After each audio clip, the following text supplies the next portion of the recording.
টাকার উপরে একটি আয়াত পড়ে ফু দিলে ওই টাকার কোনো অভাব আপনার জীবনে আসবে না এবং টাকার ভিতরে আল্লাহ পাক রব্বুল আলামিন বরকত দান করবেন। যখনই আপনি কোনো হালালভাবে টাকা ইনকাম করবেন, ওই টাকার ভিতরে আপনি পবিত্র কোরআন কারীমের একটি আয়াত পড়ে ফু দিয়ে দিবেন। এটা 3 বার পরে আপনি টাকার উপরে ফু দিলে ওই টাকা আপনার কখন আল্লাহ পাক রব্বুল আলামিন এমনভাবে ব্যবস্থা করবে না যাতে করে কারো কাছে হাত পাততে হয়। আল্লাহ পাক রব্বুল আলামিন টাকার ভিতরে বরকত দিবেন।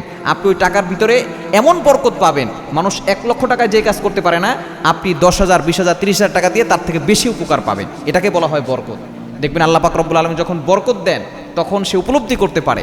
আপনি যখনই টাকা হাতে পাবেন, আপনি পবিত্র কোরআনুল কারীমের এই আয়াতটা পড়ে টাকার উপরে ফু দিয়ে দিবেন।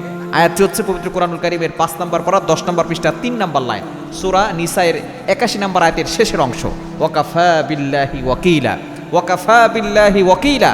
আপনি ছোট্ট আয়াত, যেটা আয়াতের একটি অংশ, সূরা নিসার 81 নম্বর আয়াতের শেষের অংশ, এবং আরও কয়েক জায়গায় আয়াতটি রয়েছে ওয়াকাফা বিল্লাহি ওয়াকিলা।